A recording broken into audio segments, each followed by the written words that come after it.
built my fair share of water-cooled PCs, but they're typically in pretty massive cases like this one. Now, today, we are going to set ourselves up for a challenge and build in this mini ITX case. But before we get into it, a quick word from today's sponsor, BOB Keys.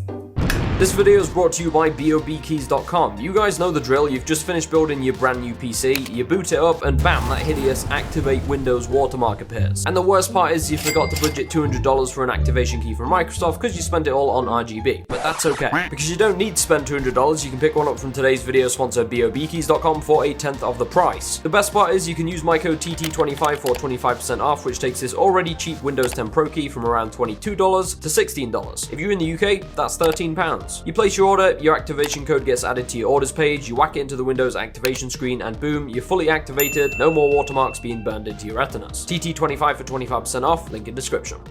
Okay, so the case we're using today is from SSUPD. It's called the Meshroom S. Now, this is actually the successor to the very popular Meshlicious case that came out, I think, in March 2021. It comes in a few different colors. We've got the fossil gray here. It comes with all mesh panels for great airflow. And as you can see, it is very small, although it can in fact fit some of the biggest GPUs inside this case. So we'll start off by installing the CPU onto our motherboard. Now, for this build, we're going to be using the Aorus Ultra Z690. Now, this is a mini ITX DDR5 motherboard with support for 12th and 13th gen Intel CPUs. We're going to be using the i7-12700KF. It's a pretty great CPU for gaming and should pair pretty nicely with our GPU. So we'll get that installed now by lifting up our latch.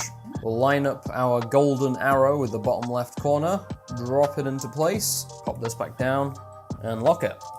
This is such a cute little motherboard. It is. Next up is our RAM, so let me grab this. Now, if you saw some of our previous videos, we used this RAM already. It's the Vengeance RAM for Corsair, and it's just this nice clean black, and it has no RGB, which is what we're going for in this build. And this is also 32 gigs, I believe, correct? Yes, and another reason we chose it is because it's low profile. Yes. Yeah, we're gonna be pretty tight for space in this build, so we figured going with like shorter RAM is probably gonna help us later on. I feel like as I've been getting older, I prefer builds that don't Less have RGB. as much RGB, which is like, I can't believe I just said that. I would agree with you, but I have a massively RGB PC on my desk right now. This is true. So moving on to storage. Again, we don't want to be wasting any space with hard drives and SSDs in this build, so we're gonna be using a single NVMe M.2. This one is a 2 terabyte model from XPG. And to install it, we actually need to remove this heatsink first. We actually had to get a new screwdriver because I was way too strong. I mean, like, You broke obviously it. you can see the muscles there. I broke our last screwdriver. This was the cheapest one as well. It was $25. Link in the description if you want to pick it up. That should be it for that. And it comes right off like that. Oh, we already have an SSD in what? there. When did you put that in there? I was looking for that. Oh, well, that's always nice when you find A stuff. free SSD. Oh, it's a 256 gigabyte. Oh, what? Boo. What did we use that for? Oh, I think this was in the living room PC in our old place. Oh, yes, that's right, that's right. That was the operating drive. So we'll line this up with our slot, pop it into place. There we go. Put our heatsink back on. Now put it in the case. Yes. I will grab the case wherever it is. It's gone missing. We lost it. Oh, it's here. Looking at this case, it looks like you probably would not fit a lot of stuff in here. But if you get a little creative with your cable management, hopefully the cable management. Yeah, this is gonna be fun. Next up, it is time to install the motherboard into the case. Now, this case does have a pre-installed standoff, so you don't have to worry about putting those in. So we move into our new place in 2 weeks. Yes, we do. And we have a whole bunch of series that will be coming to the channel. So the series for building our new game room, series for setting up the new studio, And the living room. and the living room. Yeah, it's probably gonna take us a few weeks to get everything set up, so we figured we might as well make some content. Now, because we're gonna be tight for space in this build, it's probably gonna be a good idea to install our PSU now, that way we can start to route cables where they need to go. So this power supply is from FSP, it's the Dagger Pro ITX, and it's an 850 watt model, which should be plenty enough for this system. Like I said earlier, our cable management is going to be very important in this case. Apparently this can fit a full-size power supply. I have no idea how. Like, this is the smallest PSU I've ever seen. Even this is gonna make it tight. That's That's what she said. Next up are the fans and radiator. So the radiator is the Leviathan 2 from Bits Power. It's a 280mm rad, which is the biggest this case will fit. And we've got a couple of Fractal 140mm fans to go on there as well, which will be pushing air through the radiator and out the front of the case. So we'll slot this into here and get everything screwed in. Now, before we install the GPU, we need to actually install the block onto the motherboard. So we're gonna do that first, and then we'll go to the GPU. So this is the Summit M Pro from Bits Power. It's compatible with the LGA 1700 socket. It's mostly transparent, so we'll be able to see our coolant, and it has some nice chrome accents on as well, so it should match nicely with the rest of the build. I actually didn't know if I was going to like it because I've never used this type of style of water block, but once we opened it, Yeah, really like it. So we'll get our retention bracket lined up on the back there. I usually like to throw some tape on there as well, because it's annoying when you put the case down and it falls out. Okay. And we're gonna need the thermal paste, so I will grab that. Make sure you put enough thermal paste on there. I don't feel like anybody's ever happy with the amount of thermal paste that you put on. Usually it's always, oh, that's too much. It's a very that's hot too topic. Little. Okay. That is what it is looking like so far. Pretty cool. All right, last up is The GPU. Now, this is where it gets interesting because this is where we're gonna really have to work on our cable management before we install it completely into the case, because there is a itty bitty amount of room behind this GPU to put any cables. I'll tell you what, we'll try and do some cable management and then we'll come back when we think we've got it figured out. Yes. Probably in like 3 hours. The next day. Welcome back to day number 2. It was getting a little late last night after I did the cable management, so we went to bed, but here we are. It did take me 3 hours to cable manage this case, and not because it was a lot of cables, it was more so thinking out how I was going to route all the cables, because it's a very small case. There's not a lot of room to work with, and as you can see, I think I did a pretty good job with the cables up here at the top from the motherboard, routing them down, and then at the back of the case, I'll show you in a second, I was able to route the GPU cables up onto the side of the case with some zip ties, and they plug perfectly into the GPU when it's mounted there. Now, the only place that you have for cables in this case is this little square cut out here behind the PSU. So we made sure to try and shove as much back there as we could. But other than that, I think the cables look pretty clean. Yeah, it looks super clean. Now, the last component to go in this build is the GPU, and we decided to reuse the RX 6900 XT from Nay's Thermaltake Core P6 build. It's from Aorus, and it's pre-water blocked, so it's ready to go for water cooling. Now, there's a couple of different ways that you can mount a GPU in this case, but we are going to be going with the default because our GPU is pretty big. So it's gonna sit right here in the back like that. And another thing to mention, this case already comes pre-installed with a riser cable right here in the back, so you don't have to worry about that. So let's go ahead and get this into the case.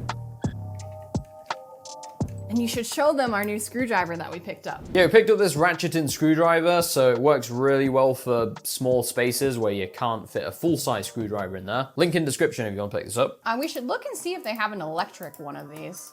I'm actually really happy with how these cables turned out on the side here. They just fit perfectly. Yeah, look how clean that looks. Yeah, that's great. So I think we're on to our last component, and that is the reservoir and pump. Now, the reservoir we're using is the Bits Power 100 acrylic. It's a fairly small res, which is exactly what we needed for this build. And that's just sitting on top of a Bits Power DDC pump. Now, originally for this case, we were planning on putting the pump right here on the top, and it was going to sit like that. But since we decided to use the Aorus GPU, the only place that it can go is right down here. So we'll go ahead and put that in there. So that's the main components for this build. I think it's time to move on to the tubing and the fittings. Now, Nene actually had a bit of a change of plan with the fittings from what we originally had planned. So originally, the fittings that we had from Bits Power were all white for this build. Now, I have no idea why our past selves decided to go with white fittings for this build. Do you know why? I don't know. I have no idea. So I decided to paint the fittings a chrome color, and I used spray paint. Now, they turned out really good. They didn't look bad, but I just still was not happy with the finish. It just didn't look like chrome. So I went on a science experiment, and I'll put some photos up, and decided to strip the paint that I painted and also strip the white off the original fittings to get them down to chrome. Now, that was a lengthy process. It took a whole 24 hours to do that, but it turned out great, as you can see. So we'll go ahead and get the fittings installed and the tubes up at the top as well. Let me grab the actual tubes that I bent, because I did it off camera just to save us time, because typically it takes ages to bend tubes. So we came prepared today. So we decided to just do simple right angle bends this time around, because this case is very small. Like we said before, you can't really do many crazy bends and twists and turns. So we're keeping it simple for this build, even though I like going crazy. Let's go ahead and take the top part off, because I will not be able to access the rad ports up here at the top. Yeah, fortunately you can like completely strip this case apart. So we're actually using two brands of fittings. We're using a Thermaltake and the Bits Power one, because when I had asked them to send these to me, I didn't realize that these were the right angles that can't connect to each other like the Thermaltake ones. So I'm using these so that I can adapt them to each other, so I can do some right angles, and it just makes it easier in the case.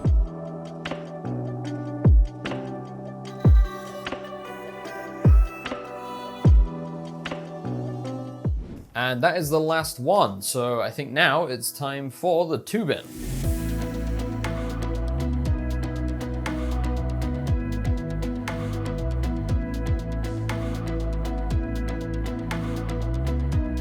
Oh, we need to put these things back on. I don't think we're going to install the second bracket on top of the case. As you can see, it kind of goes right over the fitting, but when you screw it in, it pushes this tube all the way back that way. So we're going to YOLO it without this. Now it's time for the fun part, filling the loop. Should Is it going to boot? We'll see.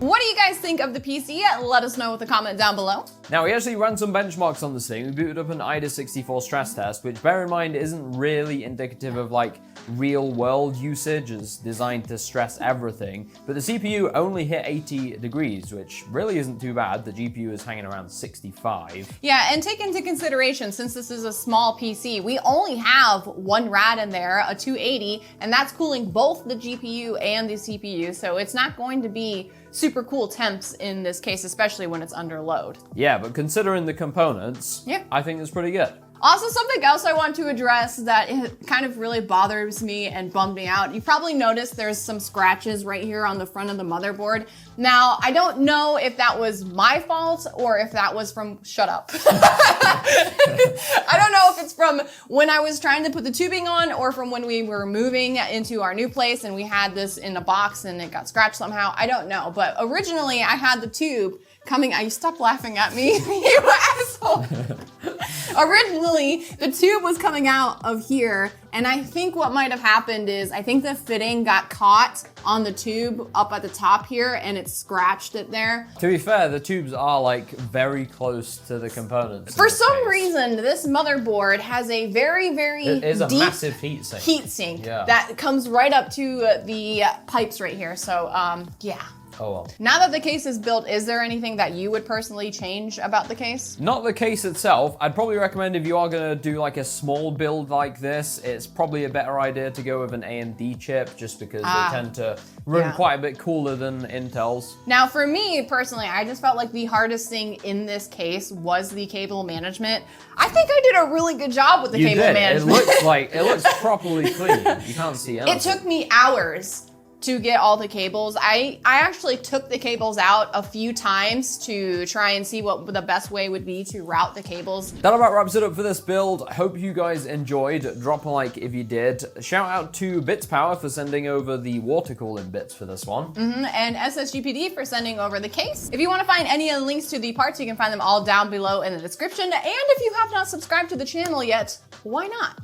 Yes, we have a lot of content coming because we are moving next week. Oh my We have like gosh. 4 days left. We've got to pack. We've got to tear down this office, sadly. There's another office. I feel like people might think that we're always moving, but Yeah. we're not. We're going to stay in this new place. So, yeah, make sure you get yourself subscribed, and we'll catch you all in the next one.